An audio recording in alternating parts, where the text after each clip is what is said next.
Tonight, Donald Trump is once again forcing us to ask what is behind the president's public affection for Russia.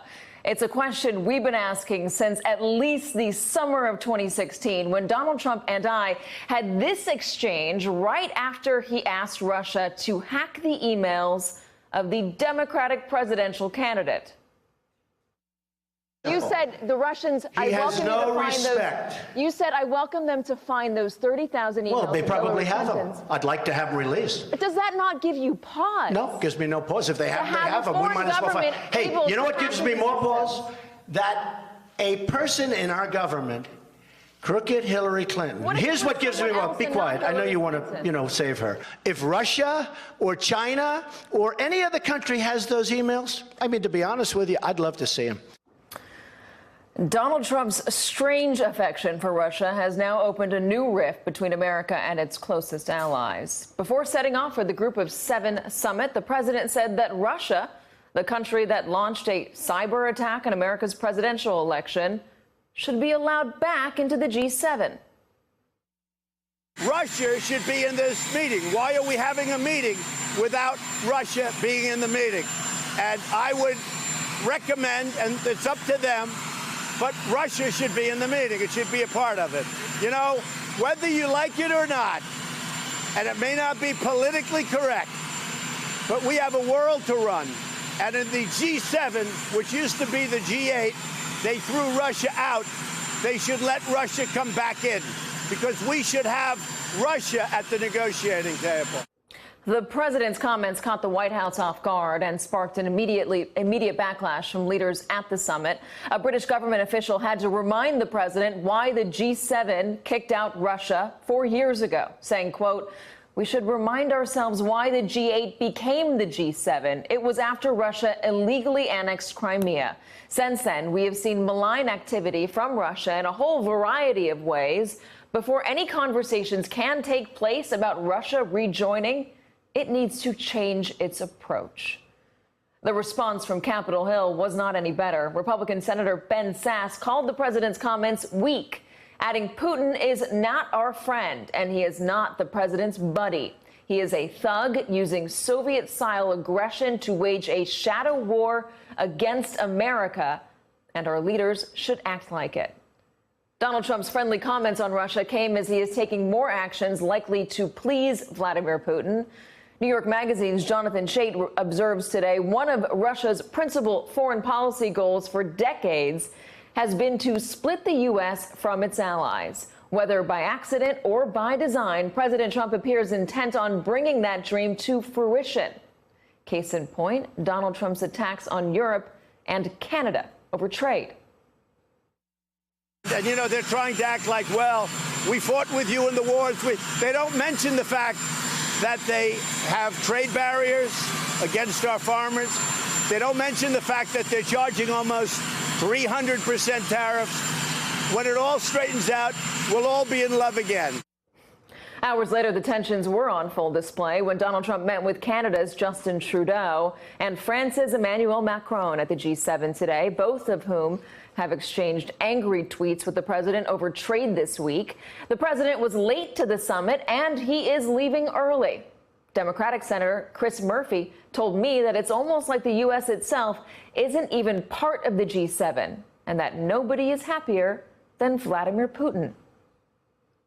Now it seems like it's going to be a G6. It looks like we are on the verge of getting kicked out of the G7. They're going to do some of these agreements without us.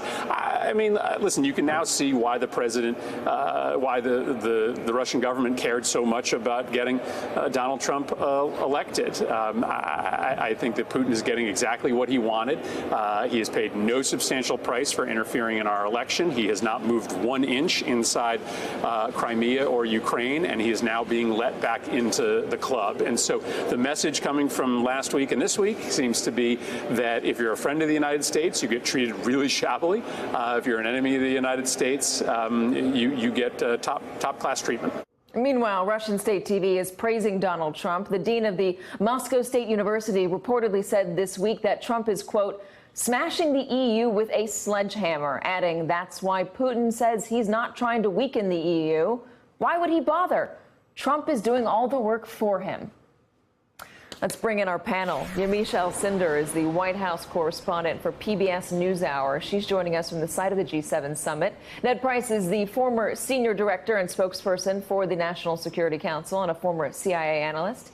Jennifer Rubin is a conservative opinion writer at the Washington Post. All three are MSNBC contributors. Also joining us is Neera Tanden, president of the Center for American Progress. She was also Hillary Clinton's policy director during the 2008 presidential campaign. Ned, let's start with you. Donald Trump talking about Russia being let back in to the G7, making it a G8 again. After all of the trade talk and all of the tensions between him and our allies, how was that comment likely going down in the inner circles of our allies? Well, we saw exactly how it went down, Katie. It was widely rejected. It was widely rejected by virtually all of our European partners and the Canadians. Only the Italians, who have some business interests with Putin's government, wanted to go along with it. But look, there is a broader principle at play here. Donald Trump is not only alienated the United States from our allies, from our European allies, from our Canadian allies, he's actually trying to do something much more dangerous. He is trying to subvert, he is trying to erode, he is actually trying to destroy the rules-based international order that the United States built after World War II, and we have led ever since. And frankly, this is what Vladimir Putin has long wanted. More than to tarnish America's image, more than to be seen as on par with the American president, Vladimir Putin has wanted to tear down this order that has in some ways ensured American hegemony over the past 7 decades, and to replace it with something in his own image. And just as Donald Trump is saying all of these outrageous things, Vladimir Putin is in China. He is in China meeting with President Xi, where together they hope to build their own version of the G8. And if that is the outcome, if our G8 is subverted to an international order that Vladimir Putin builds, that will not be in our interest, certainly, Katie. Yamiche, does Donald Trump know what he's doing? Is he doing all of this on purpose? I mean, I think that it's pretty clear that President Trump has a very clear set of reasons why he's doing this, and he knows exactly what he's doing. Today, he tweeted that Canada and that the European Union countries that are part of the G7, that they were all taking advantage of the United States. So this has been a thing that he's talked about on the campaign trail. Both you and I covered him. He talked about the idea that America was going to be first. Part of that America First campaign was the fact that he thought that everyone else around us, including our allies, were people that would somehow have to pay more money to do business with the U.S. And I think it's really important that when Donald Trump was asked today whether or not the G6 would turn into the G7 would turn into the G6, he said, "I don't really care what you call it. It doesn't matter to me." So there's this idea that it's not just as if he's quietly doing this. He's actually doing this very out in the open. And the fact that you saw the French president today trading tweets with Donald Trump saying, you know what, we can come out to an agreement with just the 6 countries that we have, and we can be isolated from the United States. That tells you that this is really an open argument, and that's really, I think, very striking. But Jennifer, does he know that what he's doing is exactly what Vladimir Putin wants him to do? I've asked this question of a couple people today. Is he trying to create a new world order? Is that too outrageous to even ask? Does he want to cast aside our allies and create a new alliance with more strong-arm, strongmen dictators like Vladimir Putin, like Xi Jinping, like the King of Saudi Arabia, like Kim Jong-un in North Korea, who he's praising right now, who he's going to see in Singapore to try and make a deal on the nuclear program? Is he trying to create new relationships and cast off the old on purpose? Well, let me first observe that if President Obama did half of this stuff, the Republicans in Congress and in think tanks around Washington would be up in arms. So it's nice that Ben Sasse has returned to his Twitter feed, but I think he could probably do a little bit more than that. As far as Donald Trump is concerned, I think it is very clear that he doesn't like our allies, that he finds them annoying. He finds them that they do take advantage of us in some fashion. He doesn't understand trade, so he thinks that we are losing money to them in some fashion or another. He looks upon Mexico as a threat because they send us their rapists and their murderers. Remember that one? And by contrast, the dictators have learned to play the game. They know he's vain. They know he's narcissistic. So they roll out the red carpet. They flatter him to death. He has an admiration for strong men. So, of course, he gets along better with them. They figured out the game, and they are, in some sense, his model. They are authoritarian. They hate their press. They don't like dissent either. So, in some sense, it is a bizarre affinity that he does find for dictators around the world. And as far as human rights, as far as democracy, doesn't really care. Hold on, I don't know what you're talking about. Donald Trump today said he's a really big fan of the First Amendment, and I personally totally believe him. And you felt that, Katie, I know. I did. I felt it really deep inside. From everything I experienced on the campaign trail, it really came through. Neera, here's what Susan Glasser wrote in The New Yorker today. Senior government officials in London, Berlin, and other European capitals and in Washington have told me they now worry that Trump may be a greater immediate threat to the alliance than even authoritarian great power rivals such as Russia and China. So Neera, our allies are looking at us and saying, hold on, it doesn't look like you're our friend. You might be more of a problem to us than anything else. Well, I mean, having your greatest ally, the United States has been the greatest ally of every country in Europe for decades, and having your ally break apart from you is a deep threat. But I guess I would just differentiate a little bit. There is a discussion. A lot of people think, oh, Trump just likes strong men. He just likes authoritarians because he's kind of a bully and he likes them. But what we should really understand here is that Trump has a different relationship with Vladimir Putin. He treats Vladimir Putin better than anyone else, China, anyone else. Just let's remember, it's not just that Putin has not receded in Crimea, or Russia hasn't receded in Crimea. It's that Russia recently attacked an ally by basically trying to murder British citizens, and of course did what he did to our elections and helped install Donald Trump, or took actions to help Trump's election.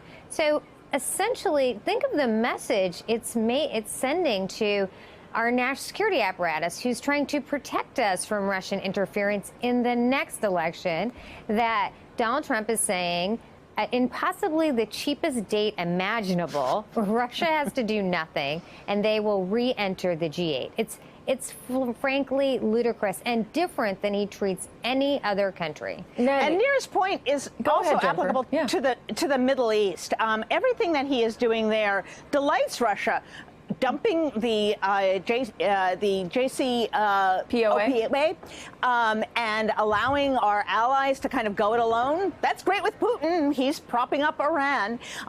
You want to give Putin Syria? Oh, he'll do that too. He'll sign that away.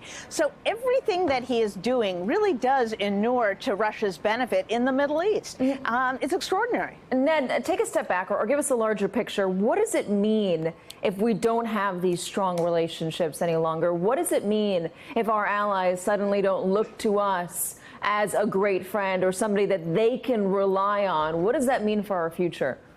Well, I think what Donald Trump doesn't appear to understand in any of this is not just that this is the rules-based international order that we built, but this is the rules-based international order that we actually wrote, that works in our favor, that works in the favor of liberal democracies around the globe. It allows for free trade. It allows for partnership across the board.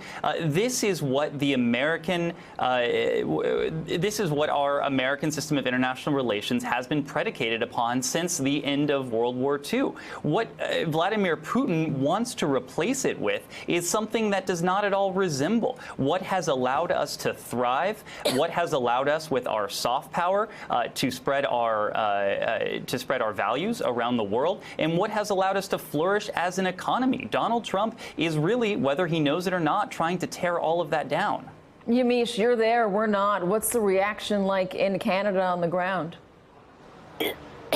Well, the reaction is really that people are taken aback by the idea that the United States, which has played a really big role in the G7 and has really played a big role in promoting free trade and has really been a country that people have looked to for leadership, that they are now stepping away from that. And I think a lot of the U.S. officials that I talk to, people that are familiar with the summits here, say that they don't know what comes next. If the U.S. backs out and says that they don't want to be a leader here, does that mean that Germany then becomes a leader here? Does that mean that Vladimir Putin somehow, even outside of the G7, does he now have a bigger voice in the world stage? And then, of course, people bring up the fact that the president is leaving early tomorrow morning. He's skipping a meeting about climate change, which is a big deal for a lot of our allies that are still trying to work with us after he pulled out of the Paris Climate Accords, that he's now going to meet in Singapore with the leader of North Korea. And a lot of people are worried that even as he goes to that's giving another person who is problematic to a lot of our allies even more of a voice and even more of a platform. So I think people here are very worried about the future of world order. Can I just add one quick point, which is, as all of this is happening, China is trying to be and is more ascendant in the world. So it's not just that the United States is weakening our allies. It's that by weakening the Western alliance, it is strengthening the hand of both Russia and China at a time where they are trying and are being more assertive and powerful in the world stage. So it is a little bit of a zero-sum game. The weakening of American leadership is strengthening essentially people in countries that have been identified as more of our adversaries by this National Security Council. Ned Price and Yamiche Alcindor, thank you very much for joining us. Thanks for checking out our YouTube channel. Subscribe by clicking on the button below for more from The Last Word and the rest of MSNBC.